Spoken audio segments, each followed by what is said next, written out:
Halo, selamat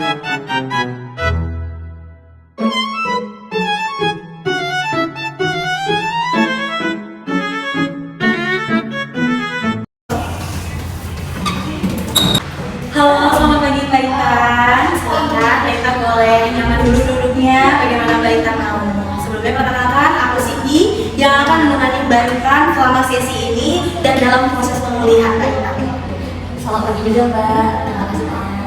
Iya Mbak, sama-sama. Sebelum kita melangkah lebih jauh nih Mbak, saya ingin menyampaikan komitmen saya bahwasannya sesi ini akan berlangsung selama 50 menit.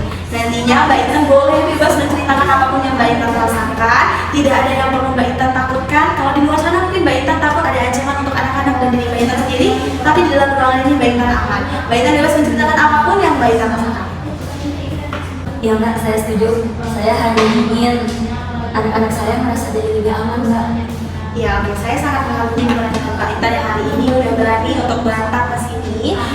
Dan ini adalah bukti bahwasannya Mbak Intan ini udah punya keberanian dan ketegaran, dan Mbak Intan adalah ibu yang sangat luar biasa dan kuat untuk anak-anak Mbak Intan. Kita akan berproses pelan-pelan di sini, tidak akan ada yang menggurui-gurui lagi. Oke? Mbak Intan, jika Mbak Intan merasa siap, bisa Mbak Intan ceritakan sedikit bagaimana situasi rumah saat ini? Apakah anak-anak saat ini, bagaimana keadaan anak-anak setelah peristiwa kemarin terjadi?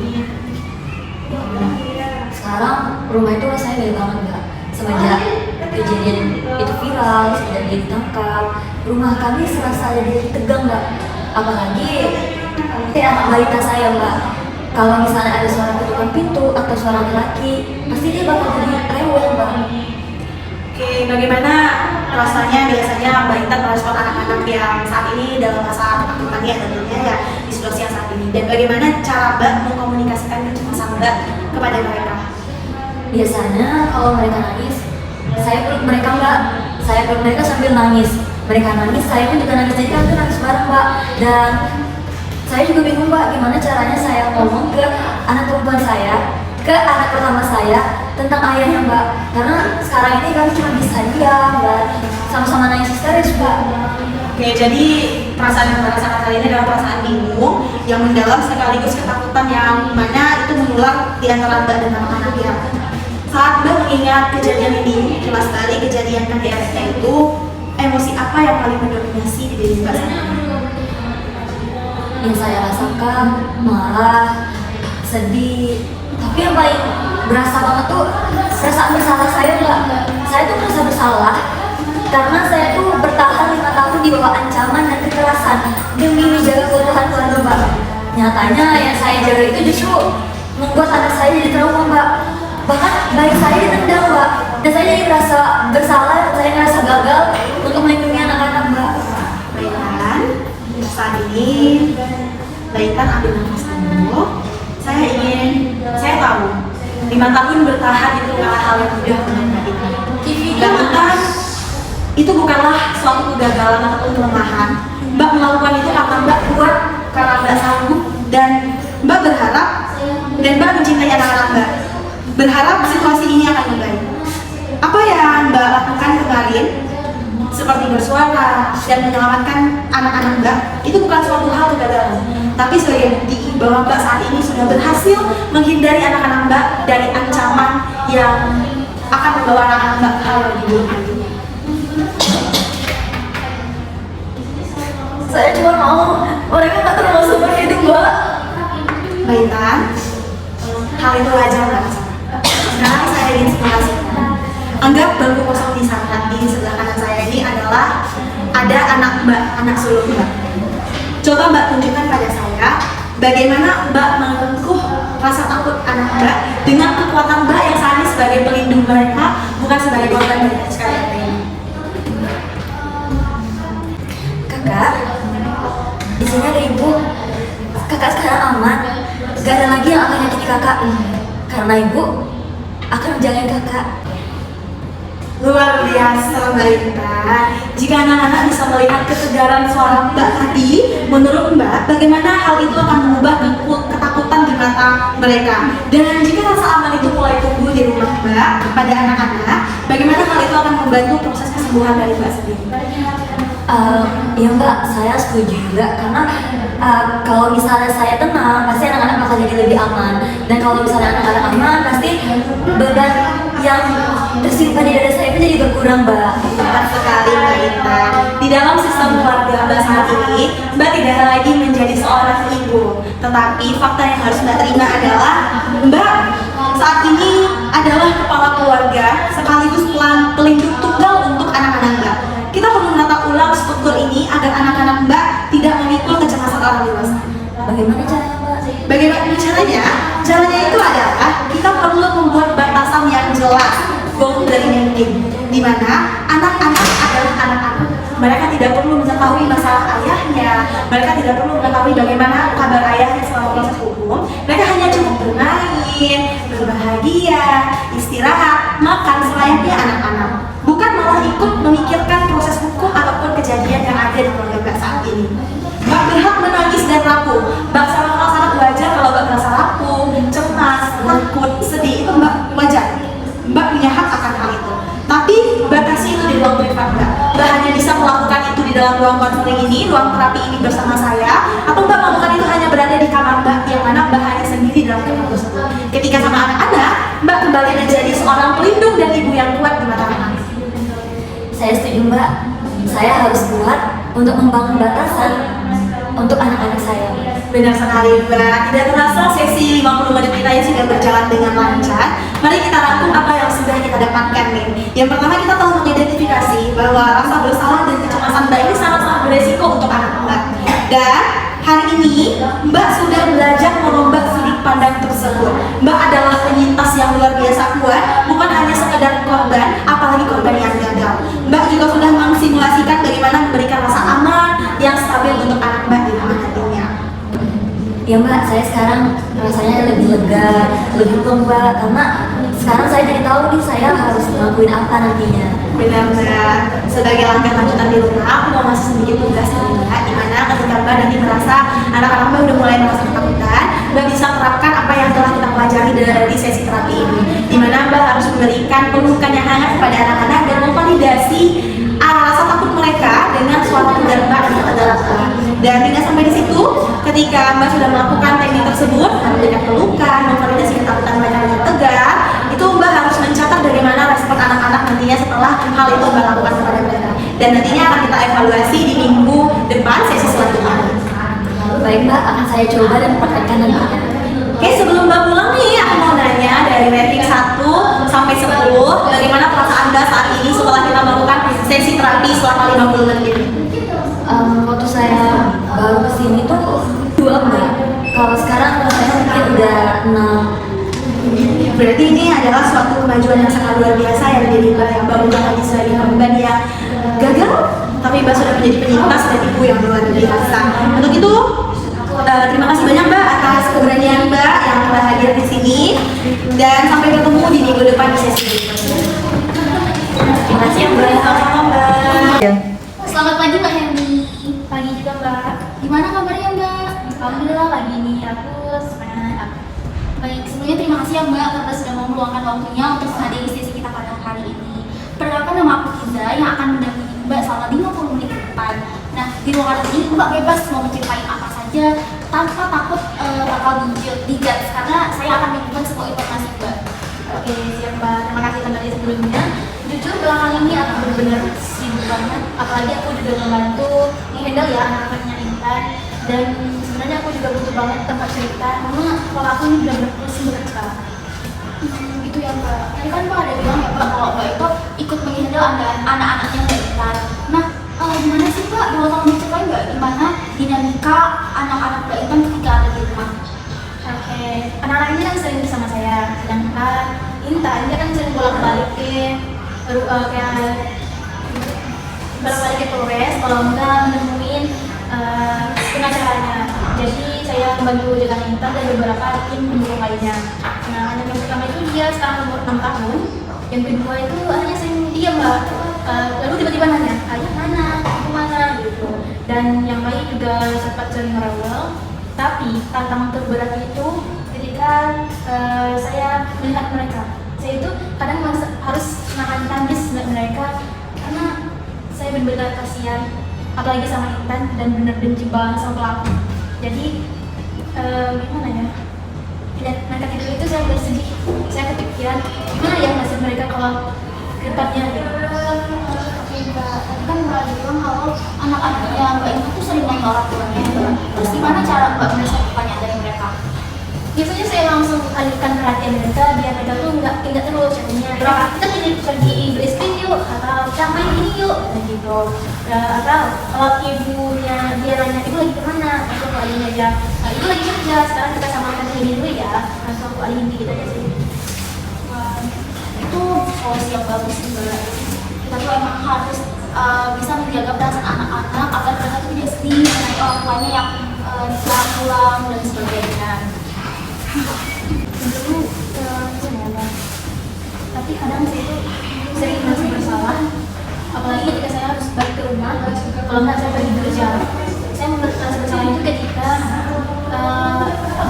gimana ya, kayak kalau kita tuh kan jauh, ayahnya jauh, ibunya juga jauh. Nah ketika saya pergi saya merasa kalau anak ini mereka akan berpikir tinggal lagi Saya sangat yakin banget kalau Mbak Heni itu sangat menyayangi anak-anak mereka. Tapi Mbak Heni harus tahu kalau Mbak itu bukan orang tua mereka. Mbak adalah sahabat mereka, Mbak adalah support system mereka. Jadi tugas Mbak itu adalah menemani mereka, tapi bukan dalam 24 jam. Mbak juga harus memikirkan diri Mbak sendiri. Mbak harus pulang ke rumah gitu kan. Karena mereka gimana pun juga sayangnya Mbak mereka bukan anak-anak juga. Jadi kalau prioritaskan diri Mbak terlebih dahulu.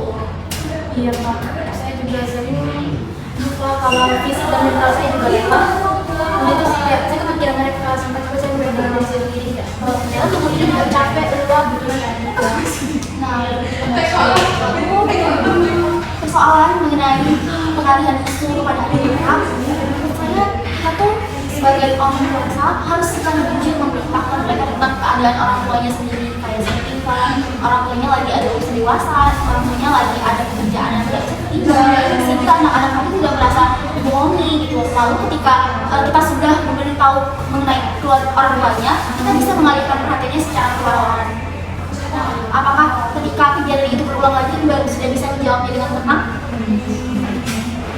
Mungkin kalau ketika mungkin saya bisa kayak ngomong ibu mana gitu ditanya gitu kan, kakak kerja ibu ya, ibu pasti juga kan sama kakak. Sekarang ibu lagi kerja menyelesaikan masalah orang dewasa, jadi kakak sekarang sama tante ibu ya. Nanti setelah ibu menyelesaikan masalahnya, nanti ibu bisa lagi sama kakak bermain dengan santai, ngobrol lagi sama ibu. Nah sekarang tante punya mainan baru loh, kakak mau coba nggak? Kayaknya yang gitu sih Pak, saya kasih pengertian dan berikan solusi kayak mainan biar kita kepikiran, itu sih yang kebayang sama saya. Nah, benar itu Mbak Yani. Jadi kita harus memberikan pengertian dan selalu mengalihkan perhatian mereka. Oke, Mbak Yani. Tadi itu sudah bagus ya dalam memberikan respect pada anak-anak. Selanjutnya, saya ingin memberikan sedikit tugas kecil kepada Mbak Yani.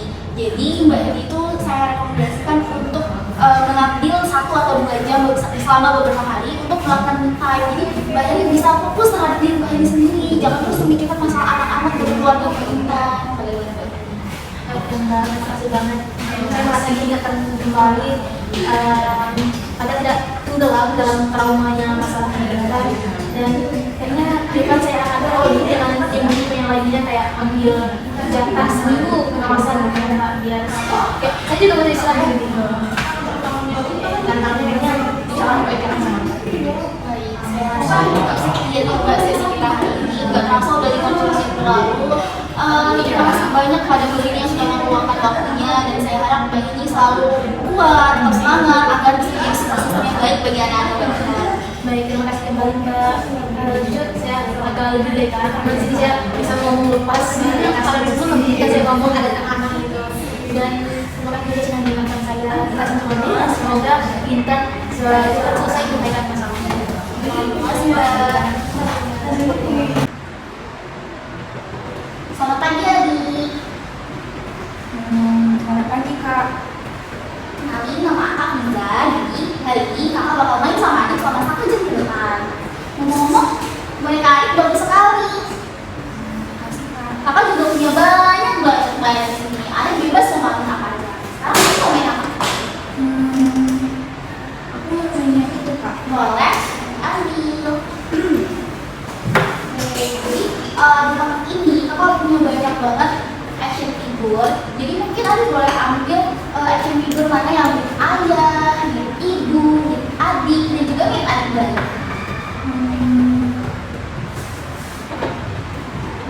Ini ibu. Nah, Ini adik bayi. Yang ini ayah. gitu ya. Pintar sekali. Terus Adi kan udah ada nih figur-figur dari orang tua Adi. Boleh kan ceritain boneka-boneka tadi kalau di rumah ngapain aja sih?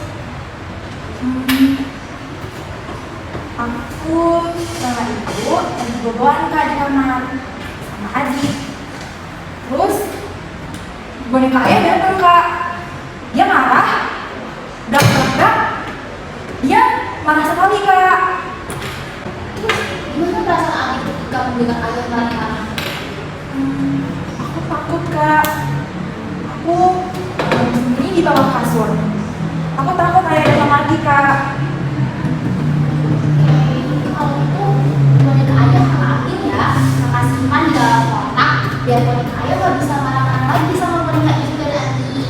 Nah sekarang kalau misalnya boneka ayah sudah tidak ada, kira-kira apa ya yang bakalan dibilang sama boneka ibu ke boneka Adi?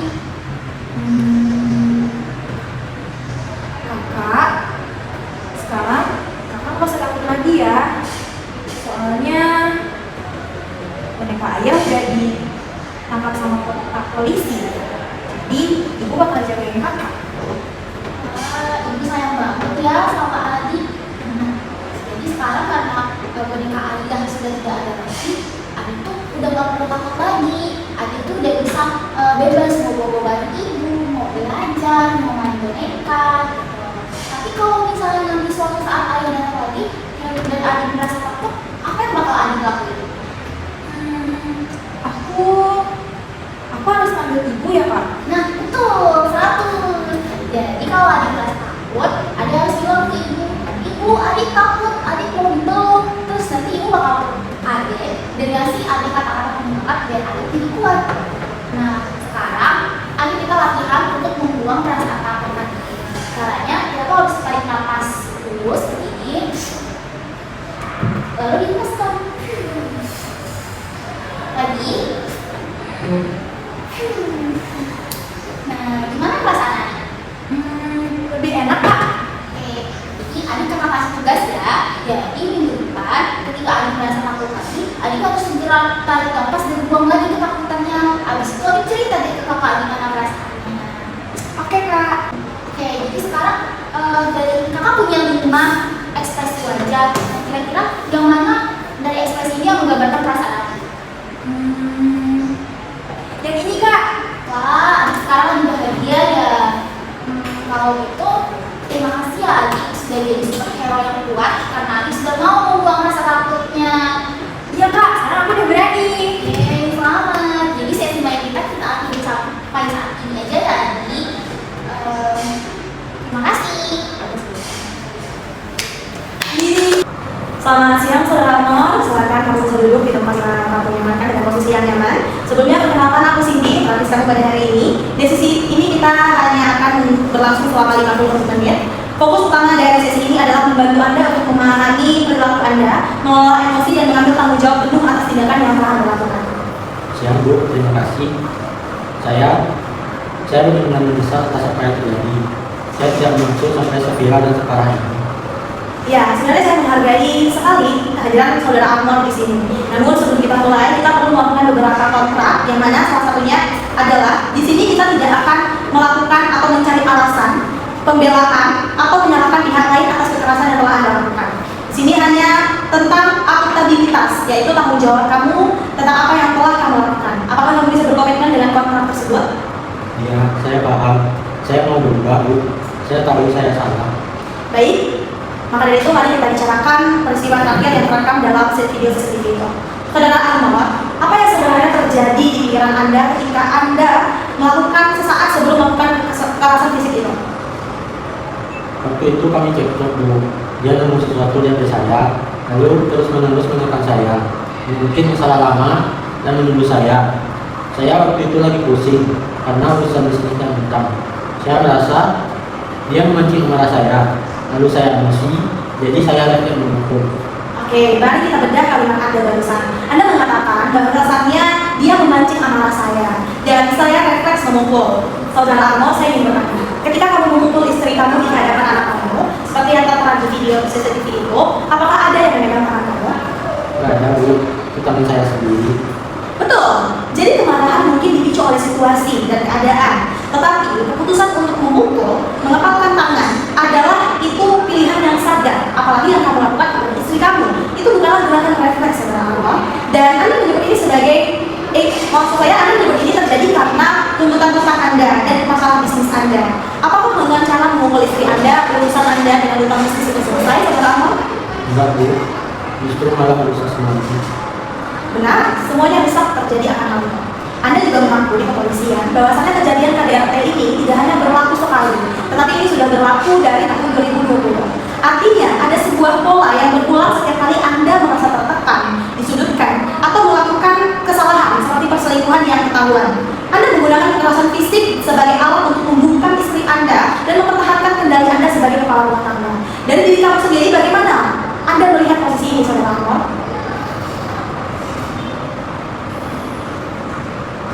Iya, saya baru sadar saya terlalu berpikir itu. Kalau saya jatuh dan nggak tahu harus jawab apa, saya mau dia diam Bu. Baik, saudara Ahmad, Anda melakukan kekerasan agar dia diam dan Anda memegang kendali, betul seperti itu? Tetapi, mari kita lihat belakang. Di video itu ada anak Anda yang baru lahir, saudara Ahmad. Sebagai seorang ayah, emosi apa yang Anda rasakan ketika Anda melihat rekaman video CCTV? Saya hancur Bu. Saya merasa seperti monster. Saya sayang anak saya. Allah, saya nggak sadar bayi saya ada di situ. Rasa sayang itu tidak bisa berjalan beriringan dengan teror, saudara Ahmad. Anak-anak Anda sekarang mengalami trauma hebat karena melihat ayahnya menyerang ibu mereka. Kita perlu menata ulang cara Anda memandang diri Anda sebagai suami dan peran Anda juga sebagai ayah. Kekuatan seorang pria tidak diukur dari bagaimana cara dia mengintimidasi keluarganya, saudara Ahmad. Lalu saya harus gimana Bu? Setiap kali saya panik dan marah, rasanya kepala saya mau pecah. Kita gunakan teknik cognitive retrosting dan time off, di mana teknik ini ketika Anda mulai merasakan diri Anda memanas, entah itu perasaan jantung Anda yang berdebar, tangan Anda yang mulai mengepal, Anda harus mengambil jarak dengan orang sekitar Anda dan Anda harus sampaikan secara verbal kalau saya sedang marah dan saya butuh waktu 20 menit untuk sendiri. Lalu Anda keluar dari ruangan dan jangan sampai biarkan ego Anda menang dalam hal itu. Saya akan coba praktikkan itu. Saya nggak mau menyakiti siapapun lagi. Baik, saudara Arno, sesi kita pada hari ini sudah berlangsung selesai. Hari ini kita telah mengidentifikasi pola kekerasan Anda ini terjadi karena adanya distorsi bahwa kekerasan adalah cara Anda untuk menyelesaikan masalah dan membungkam konflik. Anda juga sudah mulai mengaku bahwa tindakan tersebut adalah pilihan sadar Anda, bukan kesalahan korban atau keadaan bisnis Anda. Iya, saya menerima bahwa ini kesalahan dan kelemahan saya Bu dalam mengontrol diri. Baik, untuk beberapa tugas Anda sebelum kita bertemu di minggu depan, selama seminggu ke depan dalam situasi apapun, termasuk saat menjalani proses hukum yang sekarang kamu lakukan, dan interaksi dengan orang lain sekalipun, saya ingin Anda membuat jurnal kemarahan Anda. Catat kapan Anda merasa terpicu dan apa yang Anda pikirkan serta bagaimana Anda berhasil melakukan teknik time out yang telah saya sampaikan tadi, tanpa agresi fisik maupun verbal. Kita akan evaluasi cara ini di sesi berikutnya, yaitu di minggu depan. Baik Bu, saya akan tulis dalam kondisi saya. Baik, proses pemulihan Anda akan panjang, saudara Arnold, dan tentu saja ini membutuhkan kejujuran yang paling dari diri Anda sendiri. Bagaimanapun Anda sudah mengakui kalau itu kesalahan Anda. Dan terima kasih atas komitmen Anda hari ini untuk mau mulai bertanggung jawab. Sesi ini saya akhiri.